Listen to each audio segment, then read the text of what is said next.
I rise to oppose the introduction of the Constitution 129th Amendment Bill 2024 and the Union Territories Laws Amendment Bill 2024. India is a union of states.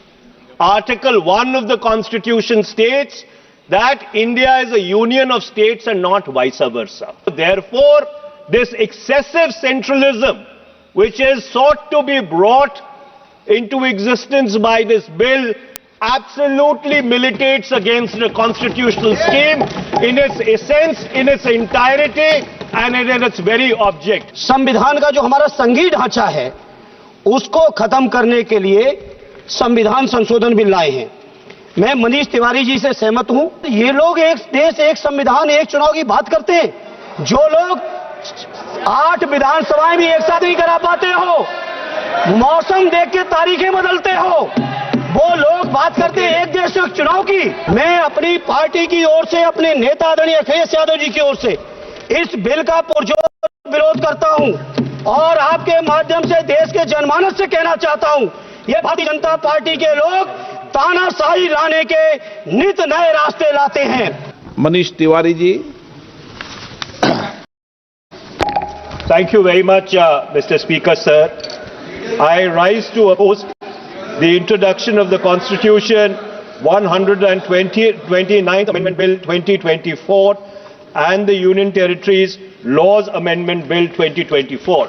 Mr. Sir, beyond the 7th schedule of the Constitution is the basic structure doctrine, and that basic structure doctrine spells out that there are certain features of the Constitution which are beyond the amending power of this House also. One of the essential features is federalism and the structure of our democracy. And therefore, the bills which have been moved by the Honorable Minister of Law and Justice absolutely assault the basic structure of the Constitution and are beyond the legislative competence of this House, and therefore they need to be opposed ab initio, and the introduction of those bills have to be stopped. Number two, Mr. Speaker, sir, how is it possible under our constitutional scheme that the tenures of the state legislatures can be made subject to the tenure of the national legislature? That is completely an antithesis of the constitutional scheme. There is absolutely no way under the Indian constitutional scheme where the states are separate constituents and equal constituents, the term of the state legislatures can be made subject to the term of the national legislature. And my final point, Mr. Speaker, sir, India is a union of states. Article 1 of the Constitution states that India is a union of states and not vice versa. And so therefore, this excessive centralism which is sought to be brought into existence by this bill absolutely militates against the constitutional scheme in its essence, in its entirety and in its very object. And therefore, Mr. Speaker, sir, I would once again like to urge this House that the introduction of the bill and the consideration of the bill, because of the basic structure doctrine enunciated by the Supreme Court in the Kesavanand Bharti case, is beyond the legislative competence of this House, and therefore this bill needs to be withdrawn immediately. Thank you, Mr. Speaker, sir. Dharmendra Yadav. धन्यवाद अध्यक्ष जी।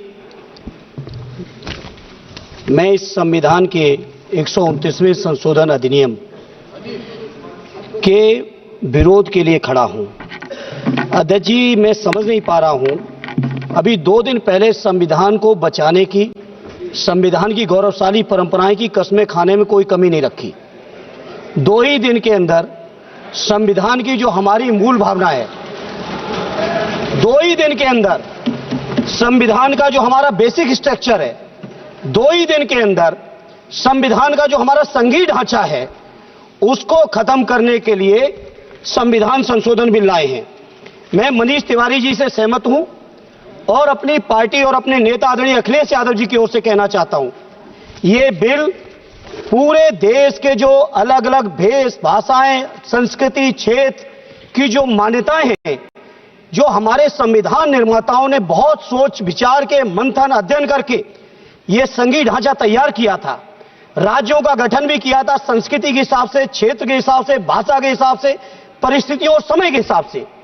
मैं नहीं समझता अध्यक्ष जी, मुझे कहने में कोई संकोच नहीं, उस समय के हमारे संविधान निर्माताओं से विद्वान, बाबा साहब भीमराव अंबेडकर से ज्यादा विद्वान इस सदन में अभी कोई नहीं बैठा, मुझे कहने में संकोच नहीं है। और ये संविधान की मूल भावना को खत्म करके कैसे तानाशाही के रास्ते निकाले जाएं, इसके अलावा कोई काम ही नहीं बचा है। आखिर ये मनीष तिवारी जी ने कहा, कहीं एक विधानसभा के चुनाव अगर कोई अविश्वास आता है, अगर बहुमत नहीं मिलता है, तो क्या पूरे देश का चुनाव कराओगे? पूरे देश का चुनाव कराओगे? और ये लोग एक देश, एक संविधान, एक चुनाव की बात करते हैं। जो लोग 8 विधानसभाएं भी एक साथ नहीं करा पाते हो, मौसम देख के तारीखें बदलते हो, वो लोग बात करते हैं एक देश एक चुनाव की। इसलिए अध्यक्ष जी, मैं अपनी पार्टी की ओर से, अपने नेता आदरणीय अखिलेश यादव जी की ओर से इस बिल का पुरजोर विरोध करता हूं और आपके माध्यम से देश के जनमानस से कहना चाहता हूं, ये भारतीय जनता पार्टी के लोग तानाशाही लाने के नित नए रास्ते लाते हैं। जो 8 विधानसभाओं का चुनाव एक साथ नहीं करा पाए, 4 राज्यों के चुनाव एक साथ नहीं करा पाए, वो पूरे देश की लोकसभा और सारे प्रांतों की विधानसभाएं एक साथ कराने की बात करते हैं। मैं पूछना चाहता हूं सरकार से, अगर एक प्रांत के अंदर सरकार गिरती है तो क्या पूरे देश की लोकसभा के चुनाव कराओगे? क्या अगर लोकसभा के चुनाव के चक्कर में उस प्रांत के लोग क्यों सफर करेंगे? अरे चर्चा कर लेना, अरे कुछ नहीं बचा है, कुछ नहीं बचा है आपके पास। अध्यक्ष जी, सदन को थोड़ा सा सिस्टम में लाएं। अध्यक्ष जी, आपसे अनुरोध है, आपके माध्यम से सरकार से अनुरोध है, जनता ने बड़ी उम्मीदों के साथ हम सबको भेजा है और हम सब लोगों की जिम्मेदारी है, ये संविधान विरोधी, संघीय ढांचे विरोधी, बेसिक स्ट्रक्चर विरोधी कई केसों की चर्चा की मनीष तिवारी जी ने, मैं उनके साथ जोड़ते हुए माननीय सर्वोच्च न्यायालय की भावना के विरोधी, गरीब विरोधी, दलित विरोधी, पिछड़ा विरोधी, मुसलमान विरोधी इस नीयत को वापस लो। ये अध्यक्ष जी, आपके माध्यम से मेरी आपसे प्रार्थना है। बहुत बहुत धन्यवाद।